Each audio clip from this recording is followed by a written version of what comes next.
Alrighty, 3, 2, 1, boom. Welcome back to Energy Boom 101, Dispatch from the Patch. This is either 30 or 31. And we're live from the studios of the Transparent Barrel. We, let's see. We started out connecting crude to consciousness, one gusher at a time. And then when the Symphony of Shale came along, we were able to illuminate the chasm betwixt brain and being, one gusher at a time. And I think our latest incarnation is that let's see, there's welcome to the Transparent Barrel Studios, exploring through the prism of energy, one gusher at a time maybe, I don't know. Anyway, we're going to try a different camera angle. We're going to go over some global energy rainbow stuff, so I'm going to swing this thing back here, set it down. Let's make sure this thing sticks. Make sure we got a good shot of the global energy rainbow. Let's line this up here. Hang on, we got to move it back.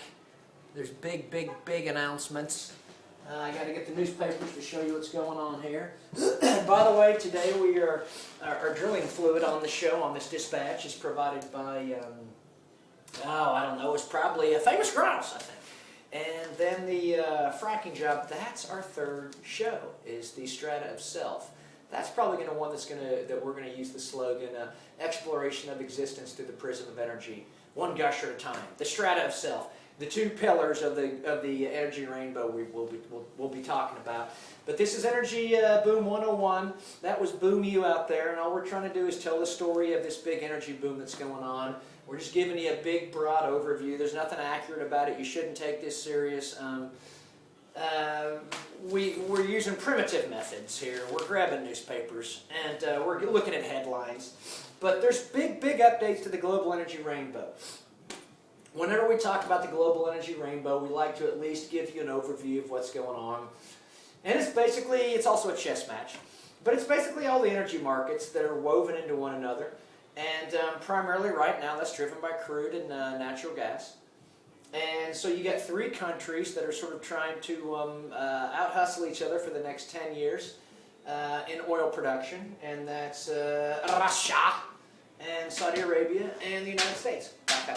And they're all trying to supply the rest of the world with energy, and it's creating these wonderful alliances. And right now, our update, we're going to talk about the Ukraine, which is an amazing country to occupy when you're playing the game of Risk. Just ask the Seinfelds. Ukraine's very close to Sir Tony's head, by the way, because remember, he's another one in the global energy rainbow. But what's going on with the Ukraine is that they're in a tug-of-war right now between Russia and the European Union. Both of those people want the Ukraine's business and their beliefs and their peoples and everything else about them. Who knows? Ukraine was trying, I guess it looked like they were going to maybe join the but the European Union. That didn't happen. The latest thing I read somewhere in those newspaper articles is that the Ukraine is going to probably go with Russia. And so it looks like in the global energy rainbow that Russia was able to keep the Ukraine as a customer for their natural gas, which is very important to Russia, and also keep them under their control to some degree, which I'm sure is also very important to Russia.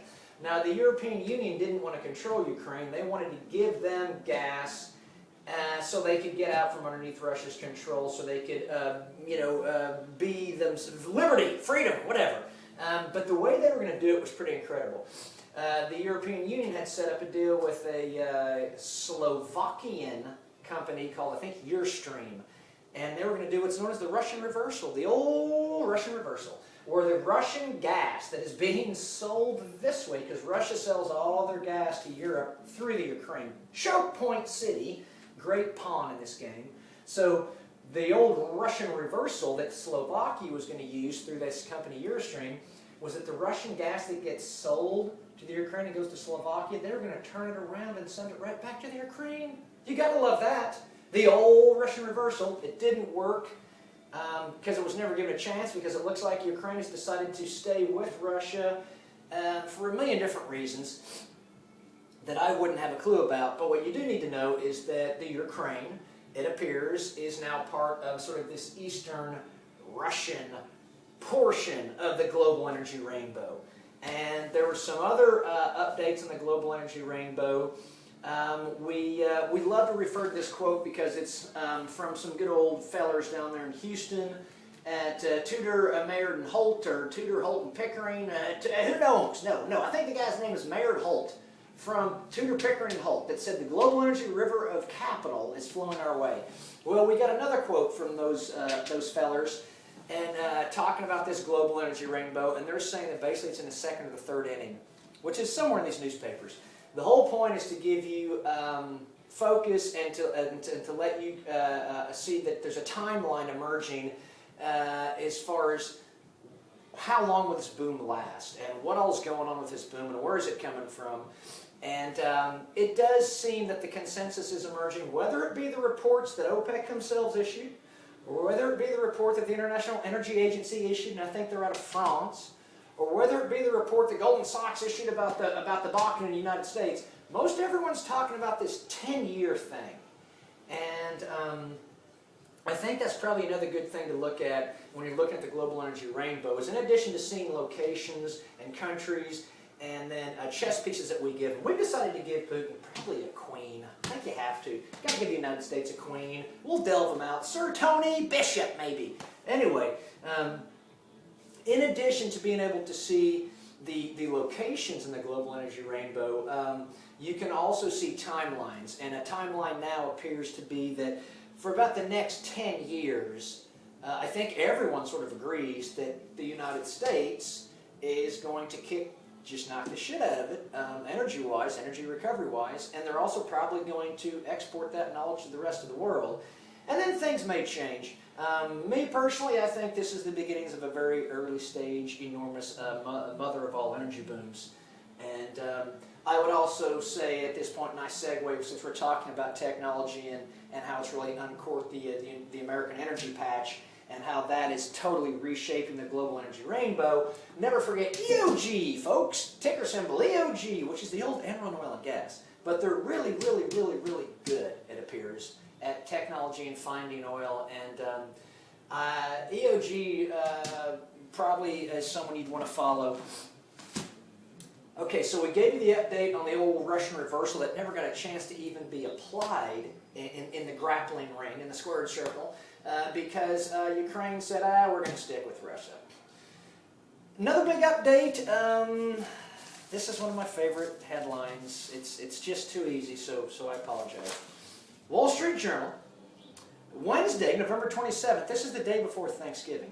U.S. sends B-52s, I think everyone knows what those are, huge bomber planes, on mission to challenge Chinese claims.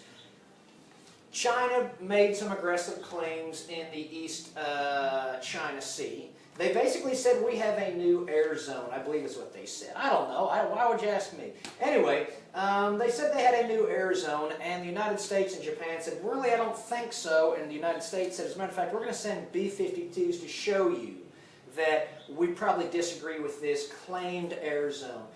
That's not going to be the first time you see this happen with China. They've already declared in other areas of the world, basically ownership, and that is being challenged. All I'm doing is reporting the news here, folks, but China's going to be in it a lot, so just prepare for that.